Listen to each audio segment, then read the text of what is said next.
Shri Radhe Radhe. There is a saying often heard amongst devotees: the world can satisfy many desires, but it cannot satisfy the desire for God.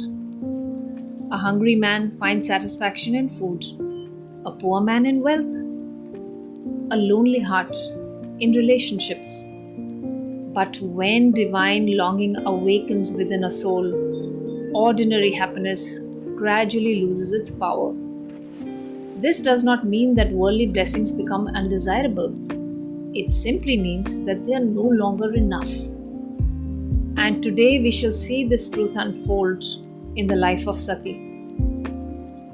When we left her in the previous episode, life appeared to have settled into a predictable pattern. The tragedy of the Guwahati earthquake was now behind her. She had fulfilled the final wish of her father by marrying Arun Sanyal. She had become a mother of a healthy baby boy. By every worldly measure, she should have been content. In fact, if an outsider had looked upon her life, they might have considered her exceptionally fortunate. Yet life repeatedly teaches us that spiritual fulfillment and worldly happiness are not always the same thing. One can possess every comfort and still feel a strange emptiness. And one can possess almost nothing and yet feel completely fulfilled. Sati was gradually beginning to discover this distinction for herself. Arun, her husband, was by all accounts an excellent man. He genuinely loved her, admired her intelligence, and appreciated her gentle nature. Like everyone else who came into contact with her, he couldn't help being touched by the purity of her character. There was one thing, however, that Arun sensed from the very beginning. Sati was not like other women. What he did not understand, though, was how profound that difference truly was. By now, Sati had moved so far from the life her heart naturally desired that she scarcely recognized herself. Her soul longed for satsang, prayer, and spiritual companionship. Yet, her days were increasingly consumed by responsibilities that offered little inner nourishment. She physically held on to Sri Krishna's idol all the time, as it was her only source of comfort. Others, including Arun, regarded her attachment as unusual and occasionally teased her about it. But what appeared to them as an innocent eccentricity was in reality the visible expression of a longing that was steadily deepening within her. People often assume that devotion is simply another virtue, something that quietly beautifies an otherwise ordinary life. But there are moments when devotion ceases to be an ornament and becomes a force. Arun was beginning to realize this. As Sati's thirst for spiritual nourishment grew, a quiet sadness began settling over her. Arun did everything he could to lift her spirits, but for the first time, he began to understand that what troubled her lay beyond his ability to provide. The quality of devotion that had once seemed like an admirable trait in a wife was proving to be something far deeper. The young woman he had married was not merely religious. She was an exalted devotee who was still trying to understand the call awakening within her own heart. Their son Rajat was still an infant, and Arun watched her struggle with increasing concern. Sati still referred to Krishna as an idol. Indeed, that was the truth as she understood it. For although her love for him was growing with astonishing intensity, she had not yet crossed the threshold that would allow her to experience him as living reality. Yet, the more she held the idol close, the stronger that love became. A love that even surprised her. A love that neither her husband nor her son could equal. She respected Arun. She cared deeply for him. She did love him. Yet, another relationship had begun to take root within her heart, one that was slowly causing every other relationship to pale in comparison. Somehow, the words she believed she had heard after the earthquake, when the idol had rolled to her feet amidst the devastation, had never left her. They remained etched upon her heart. And though she repeatedly tried to dismiss the experience through reason and logic, it continued working upon her in ways she could neither understand nor control. Still, she resisted. She told herself that the murti, the idol, was merely stone, that the voice she had heard had perhaps been the product of shock and grief, that sensible people did not become emotionally dependent upon carved images. Yet, despite every attempt to create distance, her heart refused to cooperate. The more she resisted, the stronger the attraction became. She could not explain it, although reason can explain many things. Love needs no permission before entering the heart. Sati knew she was no longer a young girl free to choose her future. She was a wife, she was a mother. The small child depended on her. Responsibilities had already been accepted, yet the longing within her showed no signs of fading. Being simple and honest by nature, she confessed everything to her husband. With tears in her eyes, she admitted that although he loved her deeply, her own heart was no longer entirely hers to give. It had become filled with Krishna. And she loved him more than she could ever love anyone else. One cannot help but admire Arun's response. He listened carefully, not as an offended husband, but as someone trying to understand the suffering of a person he loved. He realized that Sati was not rejecting him. She was struggling with something she herself could barely comprehend. And so instead of reminding her of her responsibilities, he asked a simple question. What can I do to help you, Sati? Those were very different times. It was a remarkable act of generosity. More than defending his own place in her life, Arun wanted to restore her happiness. And for that, he was willing to pay a price if necessary. Overjoyed by his understanding, Sati finally revealed a desire she had carried within her heart for a long time. She wished to spend 1 year in relative solitude with her Krishna. Not because she wished to escape responsibility, but because she desperately needed clarity. Something powerful was unfolding within her, and she no longer understood its direction. She longed for time in prayer, time in reflection, time alone with her beloved Krishna idol. Perhaps if she stepped away from the noise of worldly life, she would finally understand what Krishna wanted from her. The request was extraordinary. Sati was still a very young wife. They had been married for barely a year. The son was an infant. Any husband would have been justified in calling the proposal unreasonable. There were practical difficulties too, social considerations, and the obvious challenge of caring for a child alone. Yet Arun decided that her happiness mattered more. Not only did he agree, he actively helped arrange everything.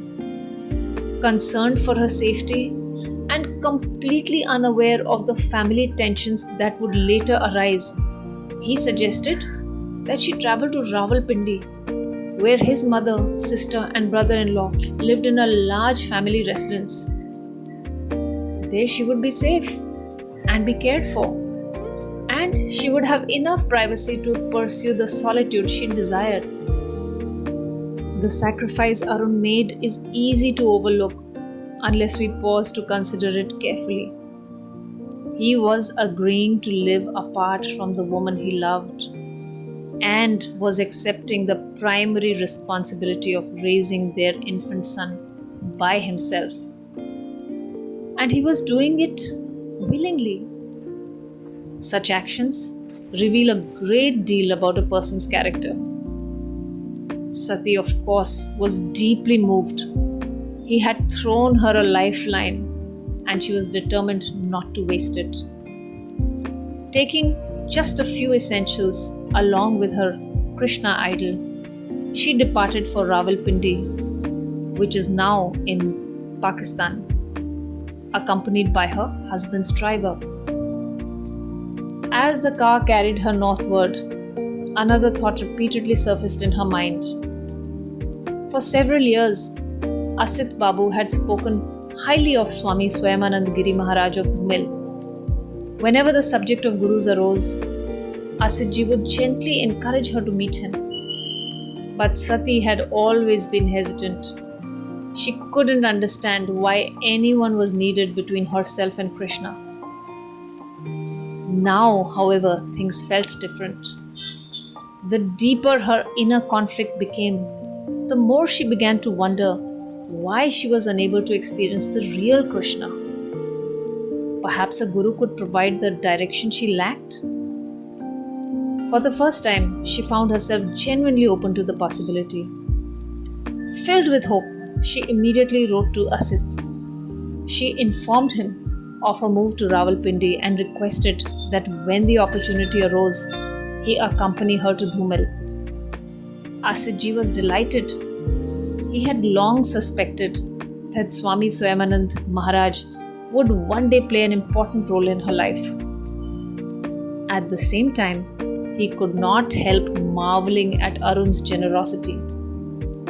He replied that he too intended to visit Dhumil in the near future and would inform her as soon as arrangements were finalized. For the first time in many months, Sati felt a flicker of hope. Perhaps answers were finally within reach. Yet Krishna's plans often unfold differently from what we expect.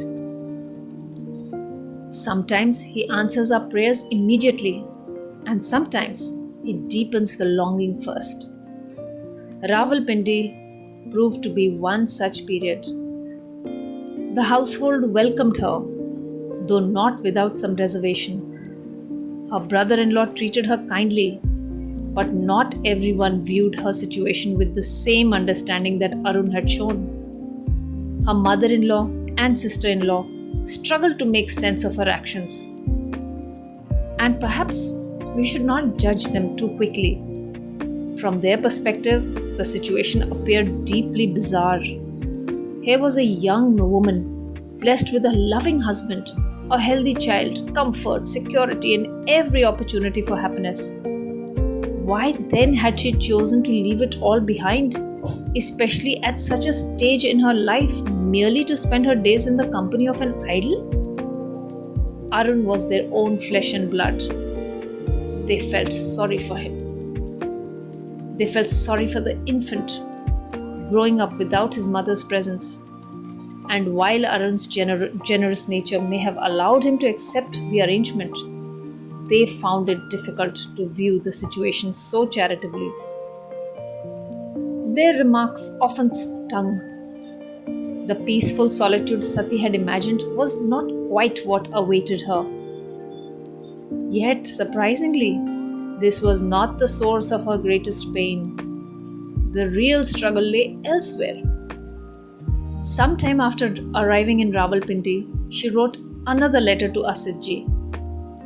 The letter revealed the true state of her heart. She wrote, "Mamaji, even here I cannot find peace."